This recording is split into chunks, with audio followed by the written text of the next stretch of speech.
Good morning friends, কেমন আছো সবাই? আশা করি সবাই ভালো আছো, সুস্থ আছো। আমিও ভালো আছি। পাইলের নতুন ব্লগে তোমাদের সবাইকে স্বাগত। তো দেখো, সকালবেলা একটু কফি করে নিচ্ছি, তারপরে আর কি বেরোবো। এই 11:30 নাগাদ, 12টা নাগাদই বেরোবো। আচ্ছা, বান্ধবীকে নিয়ে, মানে পুজোর মেলা ওর সাথে দেখা হয়নি আর কি, মানে ওকে নিয়ে বেরোবো আর কি, বুঝেছো? তো তার জন্য সকালবেলা একটু কফি করলাম। আর টিফিন হচ্ছে একটু ভাত করব, দিয়ে খেয়ে যাবো। আর দুপুরে খাবো না, দুপুরে বিরিয়ানি একবারে, কারণ এসে তো আর রান্না করা যাবে না। আর রান্না করলেও যদি ইচ্ছা করছিল না, তো বললাম যে ঠিক আছে চলো বিরিয়ানি নিয়ে চলে আসবো, খেয়ে নেবো। তারপর যাই হোক, দুজন মিলে আমরা সবাই মিলেই আর কি বেরোবো, ঠিক আছে? তো তারপরে তোমার হচ্ছে ওই যে দিদি চলে এসছে, ওর মায়ের একটা ব্লাউজ দেওয়া ছিল, মানে আমার জেঠির। দিদিকে বললাম চলো আমাদের সঙ্গে তুমিও যাবে, তো দিদি রাজি হয়ে গেলো, বললো ওর চুচড়ো দেখা হয়নি, তো চলো। তো যাই হোক, দুজন ওকে দিদিকে নিয়ে এবার মাম্পিকে তুলবো। ওর নাম তো মাম্পি, তোমরা সবাই জানো। ওকে তুললাম। মাম্পি আর বেরোবে না, ও আমার জন্যই বসেছিল যে আমার সঙ্গেই যাবে বলে।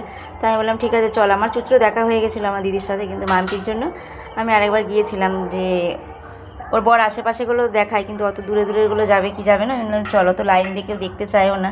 তো দেখো, এটা সামনেরটাই খুব সুন্দর হয়েছে। আর আমি সেরমভাবে সব ভিডিও তুলিনি, যেহেতু আমার আগের তোলা আছে, সেগুলো আমি ছাড়িনি। এর পরের ভিডিওতে আমি আমার মাদের সঙ্গে যে মানে ঘুরেছি সেই প্যান্ডেলগুলো আমি পরের ভিডিওতে শেয়ার করব, ঠিক আছে বন্ধুরা?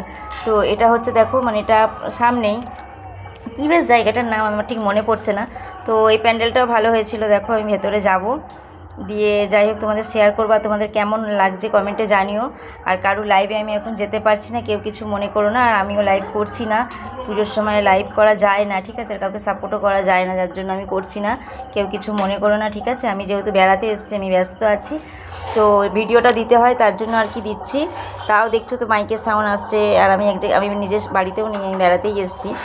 তা ওই জন্যই আর কি, আমি বাড়িতে ছিলাম, তারপর যাই হোক আবার এসেছি বেড়াতে। তারপর বাপের বাড়িও গিয়েছিলাম, তোমাদের সবটাই শেয়ার করেছি, তোমরা দেখেছো। দেখো, ভেতরে ঠাকুরটা খুব সুন্দর হয়েছে। এই 4টে দিন আমার খুব ভালো লাগে আর কি। এই ফোন নিয়ে সবসময় ভালো লাগে না। 4টে দিন আমি চাই নিজের মতন ঘুরবো ফিরবো, সবই ঠিক, মানে এইগুলো করবো।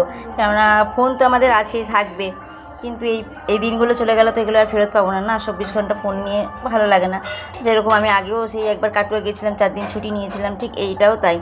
আর এই প্যান্ডেলটাও দেখো খুব সুন্দর হয়েছে। এটাও আমি আগের দিন এসেছিলাম, তখন ঠাকুরটা আসেনি। তো যাই হোক, ভেতরে ঢুকেছিলাম, মানে এই যে ছোটোবেলায় বাচ্চাদেরকে নিয়ে এসে এই যে খেলাগুলো করায় না, মানে ওইটা দিয়ে আর কি করেছে এরা। মানে পড়তে চাইছে, পড়াতে পারছে, মানে পড়তে পারে না বাড়িতে, তো বলছে যে মা আমি পড়তে চাই, মানে ওই নিয়ে আর কি তোমার প্যান্ডেলটা করেছে, বুঝেছো? তো যাই হোক, ভালোই লাগলো। ভেতরটায় ঢুকলাম। এটা হচ্ছে আমাদের মানে বলে বেগুনতলা চুচড়োর। তো যাই হোক, ভেতরে গিয়ে দেখলাম, ভালোই লাগলো। তো আগের দিন ভেতরে ঢুকতে পারিনি। এই দেখো বন্ধুরা, যতটা পেরেছি তোমাদের শেয়ার করলাম। তো সবাই সুন্দর সুন্দর কমেন্ট করে জানিও যে আমার ভিডিওটা তোমাদের কেমন লাগলো, ঠিক আছে? দেখো, ভেতরের কাজগুলো খুব সুন্দর হয়েছে, খারাপ হয়নি, সবকটা কাজই ভালো হয়েছে। তো দেখতে থাকো তোমরা ভিডিওগুলো। আমি আর সবাইকে দেখতেই পেলে, আমি, আমার দিদি, আর তোমাদের দাদা, আর হচ্ছে আমার বান্ধবী, এই কজন মিলেই আর কি বেরিয়েছিলাম। তো যাই হোক, এই করে ষষ্ঠীটা কেটে গেল। আমরা ষষ্ঠীর দিন বেরিয়েছিলাম। তো আমার মানে বলতে গেলে ওখানকার ঠাকুর প্রায় সব দেখা হয়েই গেছে, ঠিক আছে? তো এবার আমার কাটুয়া যাওয়ার কথা, দেখি কবে যাই। অষ্টমী দিন যাওয়ার কথা। তো এখন আমি ঠিক করিনি যে মানে কবে যাব, ঠিক আছে? যাবো যখন বলেছে, তোমার দাদা যাবে। আসলে ও তো ছুটি পায় না, আর ওর খুব ভালো লাগে মানে ঘুরতে বেড়াতে। আর এটা দেখো মহেঞ্জোদারো, দেখো যেটা দিয়ে আর কি আমি থাম্বনেলটা দিয়েছি, এই মহেঞ্জোদারোটা দেখে নাও। এটা খুব সুন্দর হয়েছে। এইটাতে আমার আশা হয়নি আমার দিদিদের নিয়ে, যেহেতু এটা ভেতরটায়, তো তার জন্য আমার কাকা নিয়ে আসেনি, বললো যে রাত্রেবেলা করে আর এত ভেতরটায় যাবো না, তো আনা হয়নি। তো তোমার দাদাভাই বললো যে আমি নিয়ে যাব, তো চলো। প্রত্যেকটা মেন প্যান্ডেলগুলো দেখা হয়ে গেছে আর কি, সবকটাই ভালো হয়েছে। দেখো, এর কারুকার্যগুলো কত সুন্দর হয়েছে। আমার তো এই প্যান্ডেলটা খুব ভালো লেগেছে। তো তোমাদের কেমন লেগেছে কমেন্টে জানিও। আমার তো সত্যি খুব ভালো লেগেছে। আর ভেতরে সিনারিগুলো খুব সুন্দর হয়েছে। তো আমার মেয়েরও খুব ভালো লেগেছে, বলছিল মা খুব ভালো হয়েছে। আমি বললাম হ্যাঁ, সত্যি প্যান্ডেলটা খুব ভালো হয়েছে। দেখতে থাকো বন্ধুরা, দেখো কি সুন্দর করেছে, আর ভেতরটাও সুন্দর করেছে। আমার তো খুব ভালো লেগেছে। দেখো, এটা আমার দিদি, আমার মাম্পির মেয়ে, ছোটো মেয়েটাকে নিয়েও যাচ্ছে। আর ওর মেয়েটাকে ধরেছে, আমি আমার মেয়েটাকে ধরেছি। আর দিয়ে আমরা চলে যাওয়ার পর তোমার দাদা এসে আবার ভেতরটা প্যান্ডেলগুলো দেখে গেছে। নইলে ওর দেখা হতো না। আমরা যখন গিয়ে গাড়িতে বসছি, ও এসে দেখে গেছে। নইলে কী করে ও দেখবে বলো? গাড়িটা ফাঁকা রেখে গেলে তো হবে না। পুজোর টাইমে কার কোন দিকে মন থাকে, তাই না? তার জন্য আমরা যাওয়ার পর ও গাড়ি নিয়ে বেরোতো। দেখো, ভেতরে সিনারিগুলো কত সুন্দর হয়েছে। আমার তো খুব ভালো লেগেছে বন্ধুরা। তোমাদের কেমন লাগলো সত্যি জানিও কমেন্ট করে, ঠিক আছে? আর ভিড়ও ছিল, মানে এত রোদ এত গরম কি বলবো, তার মধ্যেও মানে ঠাকুর দেখতে বেরিয়েছে সবাই, যেহেতু সবাই জানে যে অষ্টমী থেকে বৃষ্টি হবে, যার জন্যই আর কি বেরোনো। তো আমি থাকবো না বলে, আমি কাটুয়া চলে যাব বলে মাম্পি বললো যে চল ষষ্ঠীর দিন যাই। আমি বললাম আমার কোনো অসুবিধা নেই, তো দাদাকে বলে রেখেছি, ওই জন্য দাদা ভাড়াও ছেড়ে দিল, ভাড়া পেয়েছিল। বললো ঠিক আছে মাম্পি যখন বলেছে, তুমি যখন বলছো ওকে নিয়ে যাবে, তো চলো আমি ভাড়া ছেড়ে দিই।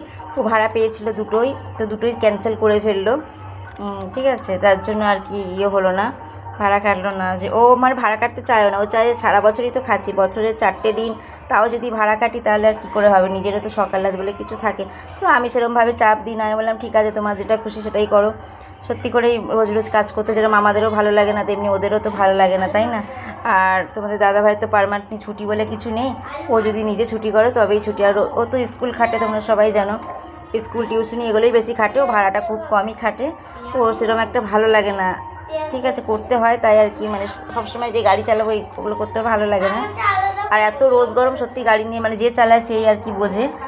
তো দেখো এখানে ভেতরে কারুকার্যটা কত সুন্দর হয়েছে, খুব ভালো লাগছিলো। এখানে কতগুলো সেলফি আমরা তুলেছি, এই সিনারিটাও খুব সুন্দর। নাম এটা হচ্ছে আমাদের এই ব্যান্ডেলেই, এই সিনারিটাও খুব সুন্দর হয়েছে, এটাও খুব ভালো লাগছিলো। এটা লাস্ট, মানে এইটা দেখে বিরিয়ানি খেয়ে আমরা আর কি বাড়ি চলে আসবো। এইটা খুব সুন্দর হয়েছিল ভিডিও, দেখো সিনারিগুলো, এই সিনারিটা খুব সুন্দর হয়েছে। সবকটা প্যান্ডেলই মোটামুটি ভালোই করেছে, খারাপ কিছু করেনি। তো এখানে সব কিছু শেষ করে তারপরে আবার কাটুয়ায় দেখবো, সেগুলো তোমাদের শেয়ার করবো। ঠিক আছে বন্ধুরা, দেখতে থেকো, এখানের ভিডিও সবই শেয়ার করবো। আর মাদের সঙ্গে যেদিন গিয়েছিলাম সেগুলো সব শেয়ার করব। দেখো এখানে পাতা দিয়ে করেছে, আর ওপরে মানে যে মৌচাক সেইটা করেছে, দেখো এত সুন্দর লাগছে দেখতে, খুব ভালো লাগছিলো দেখতে। ভেতরে সব প্রত্যেকটা কাজই খুব সুন্দর করেছে। তা ভিডিওটা ছোটোই দিলাম, কেউ অ্যাড স্কিপ করবে না। তারপরে বিকালবেলায় একটু রেস্ট নিয়ে ঘুমিয়ে মাম্পির বাড়ি চলে এলাম। তো মাম্পি আবার চা করলো, ওকে আমি বলেইছিলাম যে চা করবি, চা খাবো। আর এটা দেখো ওদের পাড়ার সামনেই বেরিয়ে গেলাম, ও আর আমি আর আমার মেয়েরা সবাই বেরিয়ে গেলাম। ওখানে দেখলাম ফাংশান হচ্ছিলো, একটু ফাংশান দেখলাম দাঁড়িয়ে। তারপরে ও আমার বাড়িতে গেল, ওর বর 2 মেয়েকে নিয়ে একটু বেরিয়েছিল ওদের জুতো আনতে। তো বললো তুমি ওদের বাড়িতে বসো, আমি জুতো নিয়ে তারপরে মেয়েকে নিয়ে একবার আসবে। তো ভিডিওটা এখানেই শেষ করলাম, চলো টাটা, পরের ব্লগে আবার দেখা হবে, চলো টাটা।